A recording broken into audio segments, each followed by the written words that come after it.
Σας ευχαριστώ πάρα πολύ και ιδιαίτερα για την τιμητική πρόσκληση.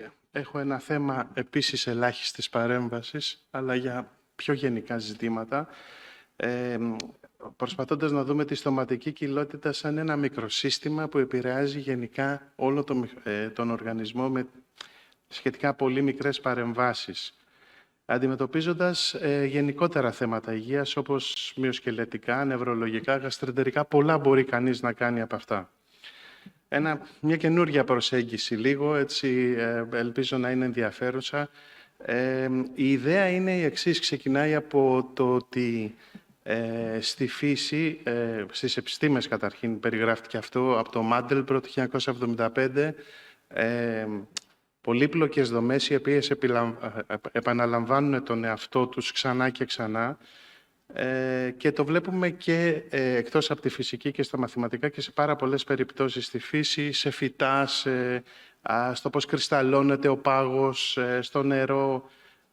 Εδώ δεξιά βλέπουμε, ας πούμε, ένα κοράλι το οποίο έχει αυτή την δομή των fractals, δηλαδή σημαίνει ότι έχουμε ένα βαθμό πολυπλοκότητας, ο οποίος όμως παρουσιάζει και ένα είδος μαγικής εικόνας, δηλαδή αν ζουμάρουμε πάνω σε αυτό, βλέπουμε την αρχική μεγάλη εικόνα, η οποία επαναλαμβάνεται ξανά και ξανά. Άρα η ιδέα ότι μπορεί ένα μέρος ενός οργανισμού να αντιπροσωπεύει και να έχει την πληροφορία στο όλον, δεν είναι ξένη προς τη φύση, άλλωστε και το ίδιο το γονιδίωμα το κάνει αυτό, γιατί σε ένα πολύ πολύ περιορισμένο χώρο έχουμε μια πληροφορία που αφορά το όλον. Τώρα τα μικροσυστήματα, όπως λέγονται στον ανθρώπινο οργανισμό, υπάρχουν πολλά, έχουν περιγραφεί. Εγώ θα σας δείξω μερικά που είναι στην περιοχή του τριδήμου που μας ενδιαφέρει. Παρουσιάζουν μια σωματοτοπία, δηλαδή είναι στις περιγεγραμμένες αυτές περιοχές υπάρχει μια σωματοτοπία που θα μπορούσαμε να την καταλάβουμε αν δούμε τη σωματοτοπία που έχει ο αισθητικός και ο κινητικός φλοιός, όπου μέσα σε ένα πολύ μικρό χώρο είναι όλες οι αισθητικές και κινητικές δομές αντιπροσωπευμένες. Για παράδειγμα, υπάρχει ένα μικροσύστημα στο ίδιο το κρανίο, από το οποίο μπορείς να επηρεάσεις θεραπευτικά, να διαγνώσεις, αλλά κυρίως να επηρεάσεις θεραπευτικά όλο τον οργανισμό. Υπάρχει η ήριδα, αυτό βέβαια φυσικά είναι μόνο για διαγνωστική χρήση. Υπάρχει μια περιγεγραμμένη περιοχή με όλη την πληροφορία, όπως είναι το αυτί. Είναι πολύ μεγάλη ιστορία του οτοβελονισμού ή γενικά τέτοιων προσεγγίσεων. Και υπάρχει το στόμα, το οποίο είναι ένα από τα γενικά πιο πρόσφατα έχουν περιγραφεί πιο πρόσφατα από τα υπόλοιπα μικροσυστήματα. Ιστορικά, ο πρώτος ο οποίος ασχολήθηκε με αυτή την παρατήρηση ήταν ένας οριλά γιατρός, επιστήθιος φίλος του Σίγμουντ Φρόιντ που βλέπουμε εδώ αριστερά. Δεξιά είναι ο Βίλιαμ Φλις, τωρινολαργολόγος στο Βερολίνο, ο οποίος είχε ανακαλύψει ότι ο ορεινικός βλενογόνος έχει μια τέτοια σωματοτοπική δομή που αν τον επηρεάσει σε συγκεκριμένα σημεία, επηρεάζει συγκεκριμένα όργανα και συγκεκριμένες λειτουργίες. Είχαν μια πολύ μεγάλη φιλία με τον Φρόιντ. Ο Φρόιντ τότε ασχολείται με την έρευνα της κοκαίνης. Κοκαίνη και ψυχανάλυση είναι νομίζω top. Όλοι αυτό περιμέναμε. Αλλά τέλος πάντων, ο Φρόιντ εκτός από αυτό όμως άνοιξε το δρόμο προς τα τοπικά αναισθητικά, γιατί ήταν ο πρώτος που παρατήρησε ότι η κοκαίνη έχει τοπική αναισθητική δράση. Από εκεί βγήκε η προκαίνη και προχώρησαν μετά τα τοπικά αναισθητικά. Πολλά χρόνια αργότερα, δύο άνθρωποι, ο Γιόχεν Γκλέντιτς και το Χικάτσου Γιαμαμότο, ήταν αυτοί που αριστερά ο Γκλέντιτς περιέγραψε το στόμα σαν μικροσύστημα, δεξιά ο Γιαμαμότο ήταν αυτός ο οποίος περιέγραψε το κρανίο και έχει μια από τις μεγαλύτερες κλινικές στην Ιαπωνία αντιμετώπισης εγκεφαλικών με πολύ μεγάλη επιτυχία μόνο από αυτό το μικροσύστημα. Τώρα, γιατί γίνεται αυτό, γιατί υπάρχει αυτή η δράση, πώς είναι δυνατόν σε μια μικρή περιγεγραμμένη περιοχή και μάλιστα νεύρωση του τριδήμου να έχουμε τόσο μακρινές δράσεις. Έχει να κάνει αφενός με με την αντιπροσώπευση του μέρους, του όλου μέσα σε ένα μέρος, όπως είπαμε πριν στα fractals, απ' την άλλη έχει να κάνει με το ίδιο το τρίδημο. Γιατί το τρίδημο είναι ένα νεύρο το οποίο έχει ένα σύμπλεγμα πυρήνων, έτσι όπως τον μεσεγκεφαλικό πυρήνα του τριδήμου, ο οποίος παίρνει ερεθίσματα κυρίως από τους μασιτήριους μύες. Έχει τον κινητικό πυρήνα, έχει τον κύριο αισθητικό πυρήνα, ο οποίος παίρνει τα ερεθίσματα από τους ιδιοδεικτικούς υποδοχής του περιοδοντίου και έχει και έναν πολύ μακρύ πυρήνα, τον νοτιαίο πυρήνα, ο οποίος έχει και αυτός 3 υποπυρήνες, ο οποίος φτάνει, έχει το Pars Oralis, Pars Interpolaris και ο Pars Caudalis, είναι αυτά τα 3 μέρη, φτάνει μέχρι το 3ο αυγενικό μυελοτόμιο και αυτό δίνει καταπληκτικές συνδέσεις. Αν σκεφτούμε ότι σε επίπεδο δεύτερου αυγενικού μυελοτομίου, και πάμε λίγο πίσω στην εμβριολογία, οι σωμίτες του Α2 είναι αυτοί οι οποίοι, δηλαδή οι εμβριολογικές καταβολές του Α2 είναι αυτές οι οποίες δίνουν εύρωση στο θύμο, αδένα, έχουν σχέση με το νοσοποιητικό, έχουν σχέση με όλο το καρδιοαναπνευστικό και με μέρη του πεπτικού.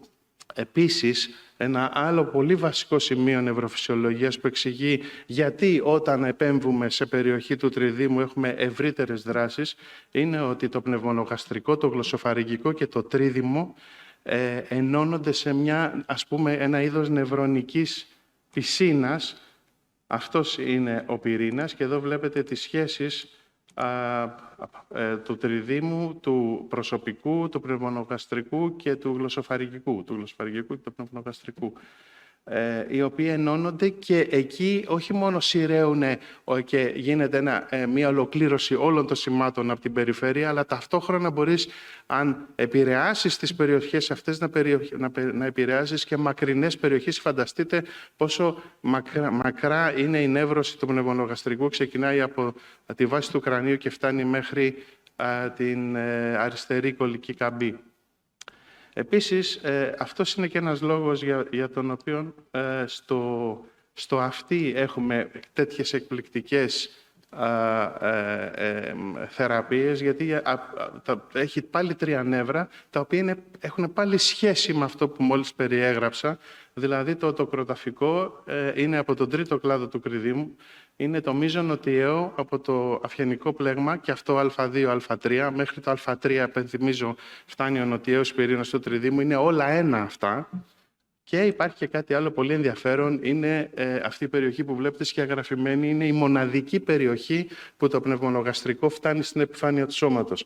Και το πνευμονογαστρικό είναι κύριο θέμα ελέγχου της συμπαθητικοτονίας, γιατί είναι το ίδιο η έκφραση της παρασυμπαθητικοτονίας. Όπως ξέρετε, υπάρχει το πνευμονογαστρικό και υπάρχουν και οι ιεροί πυρήνες. Αυτό αποτελεί το παρασυμπαθητικό σύστημα. Και όταν καταφέρεις να επηρεάσεις το παρασυμπαθητικό σύστημα, ένα μόνο θα σας πω, κατεβάζεις τις φλεγμονές, όποιες και να είναι, και στο δικό μας τομέα. Και επίσης εδώ, από μια πολύ ενδιαφέρουσα εργασία ενός νευροανατόμου του Μποσί, βλέπετε και άλλες πιο βαθιές συνδέσεις του τριδήμου, όπως με το δικτυωτό σχηματισμό, με το πυρήνα της μονήρους δεσμίδας, τον nucleus ambiguous, τον diffuse nucleus, που είναι 3 εγκεφαλικά νεύρα μαζί, άνω ιαλικός, κάτω ιαλικός πυρήνας, ραχαίος πυρήνας του πνευμονογαστρικού, το vestibulo cochlearis, και ακόμα και ο νέρβους τροχλεάρης. Τώρα, δυστυχώς δεν τα ξέρω και όλα στα ελληνικά, συγχωρέστε με, αλλά με όλα αυτά συνδέεται το τρίδημο με πάρα πολύ στενές συνδέσεις. Και γι' αυτό το λόγο ένας οδοντίατρος θα έχει ενδιαφέρον να δει και τον ασθενή στο πρόσωπο.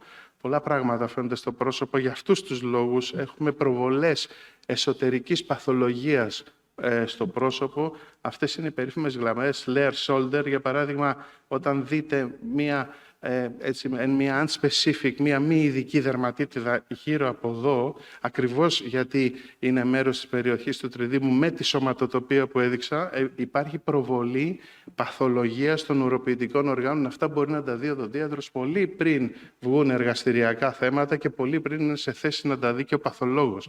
Και ο δερματολόγος, αν δεν έχει αυτές τις γνώσεις, δεν θα μπορέσει ποτέ να καταλάβει τι κρύβεται πίσω από αυτή την παθολογία. Και η προβολή των κοιλιακών οργάνων γίνεται ακριβώς σε αυτή την περιοχή εδώ, τη 2, μοιάζει κάπως έτσι. με κάποιες τέτοιες αλλοιώσεις στο δέρμα, ξηροδερμίες, ιστορίες, πράγματα που κάποιος θα τα πέρναγε, έτσι έχουν τη σημασία τους. Εκεί δείχνει η παθολογία των κοιλιακών οργάνων από το πνευμονογαστρικό αυτά. Και στην περιοχή γύρω από το μάτι έχουμε θέματα, δηλαδή προβάλλονται θέματα παθολογίας, εσωτερικής παθολογίας θωρακικών οργάνων. Αυτά μπορούν να βοηθήσουν γενικότερα τον ασθενή μας, πέρα από το οδοντιατρικό μας κομμάτι. Τώρα, στη στοματική κοιλότητα υπάρχει μια σωματοτοπία συγκεκριμένη στα δόντια, δηλαδή οι κεντρικοί τομείς έχουν να κάνουν με την ουροδόχο κίστη, το νεφρό, το μετοπιαίο κόλπο, τις φαρικικές αμυγδαλές, το γόνατο, το έσωους, σπονδυλική στήλη. Οι προγόμφοι έχουν να κάνουν με το ύπαρχο λιδόχο κίστη, με το μάτι, με το ισχύο, με το γόνατο. Όταν λέω ότι έχουν να κάνουν, σημαίνει ότι αν βρούμε σημεία μέσα σε αυτό το μικροσύστημα και κάνουμε μία πολύ μικρή έγχυση, επηρεάζουμε θεραπευτικά άμεσα το θέμα το οποίο έχει ο ασθενής. Οι γομφοί έχουν να κάνουν με το πνεύμονα, το παχύ έντερο, τη μύτη, το λάριγκα, τους παραρρήνιους κόλπους.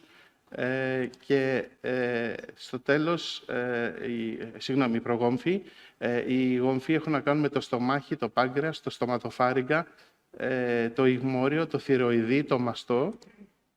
Και στο τέλος, η περιοχή του φρονιμίτη έχει να κάνει με την καρδιά, το λεπτόεντερο και διάφορα μυοσκελετικά, όμως αγκώνας, έσω αυτή, κεντρικό νευρικό σύστημα, και είναι και ψυχότροπα σημεία. Το ίδιο συμβαίνει και στην περιοχή της κάτω γνάθου, που υπάρχει αντίστοιχη σωματοτοπία, όχι ακριβώς η ίδια. Η διαφορά είναι ότι έχουμε αυτό που ισχύει για τους προγομφίους εδώ, δηλαδή ότι ανήκουν σε αυτή τη λειτουργική ομάδα πνεύμονα, παχύ έντερο, μύτη, λάριγκα. Εδώ είναι στην περιοχή των γομφίων και αντιστοίχως οι γομφοί πάνε στην περιοχή των προγομφίων της κάτω γνάθου. Υπάρχει ένα χίασμα. Τώρα, θεραπευτικά πώς γίνεται αυτό? Υπάρχουν σημεία τα οποία μπορούμε να εντοπίσουμε στον στοματικό βλενογόνο. Κάποια από αυτά είναι σημεία του προστομίου, τα οποία στα μπροστινά δόντια είναι όχι στο βάθος της ουλοπαριακής άβλακας, εκεί που συνήθως κάνουμε την αναισθησία, αλλά γύρω στο 1 με 1,5 εκατοστό πιο πάνω, δηλαδή απέναντι από την κλινική μύλη. Θα ψάξουμε και θα βρούμε ευαισθησία πολύ μεγάλη, σημειακά στο βλενογόνο, και αν εκεί μπει 1 έως 2 σταγόνες τοπικό αναισθητικό, αυτόματα αλλάζει όλη η κλινική εικόνα. Όσο πηγαίνουμε προς τους γομφίους, τα σημεία αυτά έρχονται πιο κοντά στην ουλοπαριακή άβλακα και υπάρχουν και πολύ σημαντικά σημεία στο οπισθογόμφιο τρίγωνο και στο οπισθογόμφιο όγκωμα, τα οποία έχουν επίσης μια συγκεκριμένη σωματοτοπία, η οποία περιγράφεται εδώ, για λόγους οικονομίας χρόνου να μην πω ακριβώς τι γίνεται εδώ, απλά είναι η περιοχή του δοντιού νούμερο 19, δηλαδή ένα fictive δόντι, δεν υπάρχει, μια περιοχή πίσω από το φρονιμίτι. Αν υπήρχε ένα ένατο δόντι, έχει και αυτό 3 περιοχές, δηλαδή μία προς τα έξω, μία προς τα μέσα, μία στο κέντρο και μία προς την υπερόια μεριά. Το ίδιο και εδώ. Θα δείξουμε λίγο την κλινική προσέγγιση. Γίνεται με πάρα πολύ απλό τρόπο, χωρίς καθόλου high-tech πράγματα. Το μόνο που χρειάζεται είναι ένα καθρεφτάκι, φυσικά ένα τοπικό αναισθητικό χωρίς αγκιοσυπαστικό. Αυτό πρέπει να είναι must όταν κάνουμε μια τέτοια θεραπεία, όχι πρόσθετα αγκιοσυπαστικά. Εγώ χρησιμοποιώ συχνά προκαΐνη από τις αμπούλες αυτές. Ένα εργαλείο, ένα συμπυκνωτήρα, ο οποίος μοιάζει με μια μικρή μπιλίτσα, και μπορεί να πάρει κανείς και μία λουερλόκ για να μην φύγει κάτι μέσα στο στόμα, ή να χρησιμοποιήσει μια βελονίτσα ινσουλίνης. Πρώτα γίνεται συνήθως σε 3 στάδια. Πρώτα ψηλαφείς με τον τρόπο αυτόν την περιοχή, και θα σου πει ο ασθενής ότι απέναντι από τον κοινό, ανάλογα με το τι έχει, απέναντι από τον κοινόδοντα, λίγο πιο πέρα, προς τους γομφίους, προς το φρονιμί, θα σου πει ότι εδώ στο μάγουλο αισθάνομαι μια ευαισθησία, έχεις πάρει μια αδρή εικόνα που θα ψάξεις, και μετά αρχίζεις και ψάχνεις στην περιοχή που σου είπε ο ασθενής ότι υπάρχει αυτή η ευαισθησία, να κάνεις το σημείο, να το περιορίσεις ακόμα πιο πολύ, γιατί θα καταλήξει τελικά σε ένα σημείο που είναι τόσο μεγάλο όσο η μύτη της βελόνας. Και αφού σου πει ότι ναι, εδώ κάπου είναι, στο τέλος παίρνεις το τρίτο εργαλείο που είναι η ίδια η σύριγγα με το τοπικό αναισθητικό και με πάρα πολύ προσεκτικό τρόπο, χωρίς να τραυματίσει το βλενογόνο, ψηλαφείς πάνω στο βλενογόνο και θα σου πει ο ασθενής με μία στα κάτω αντίληψη, εδώ. Εκείνη την ώρα δίνεις 2 σταγόνες στο τοπικό αναισθητικό. Δεν είναι θέμα να κάνεις τοπική αναισθησία, όλα αυτά είναι μέσω αντανακλαστικών τόξων και θα έχεις το κατάλληλο αποτέλεσμα. Για παράδειγμα, στις μυοσκελετικές διαταραχές υπάρχουν φοβερές θεραπείες στον νόμο, έρχονται μερικοί, γιατί πριν κάτω στην καρέκλα σου λένε κι άλλα, πω σήμερα έχω τον νόμο μου αυτά, του λες κανένα πρόβλημα, να το φτιάξουμε αυτό και πάμε και στο δόντι. Μα πώς θα το κάνεις, πολύ εύκολα, θα κάνουμε αυτό, ας πούμε, ψάχνεις αυτά τη σημεία.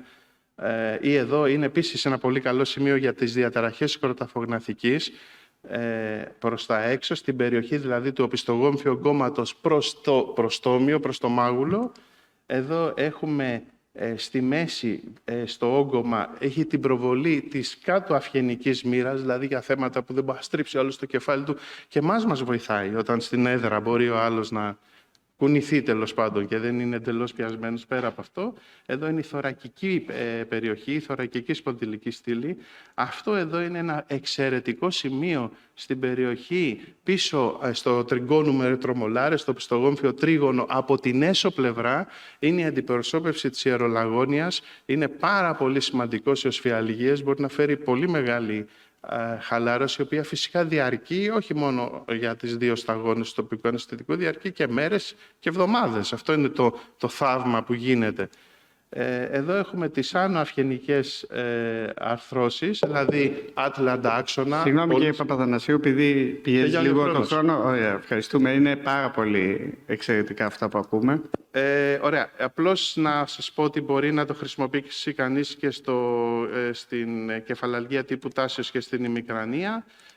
Να σας πω ότι αυτό το σημείο εδώ, δίπλα από το χαλινό, είναι καταπληκτικό για τις λοιμώξεις του ουροποιητικού, ενώ στον άνω χαλινό δίπλα, τα σημεία που μπορεί να βρει κανείς είναι απίστευτα για το γαστρεντερικό, ειδικά για τις αιμορροίδες. Εδώ σας δείχνω μία διήθηση μια ουλής από τονσιλεκτομία, από αμυγδαλεκτομία, η οποία είχε φοβερά αποτελέσματα σε χρόνια καθημερινή ημικρανία. Αυτά. Και σας ευχαριστώ.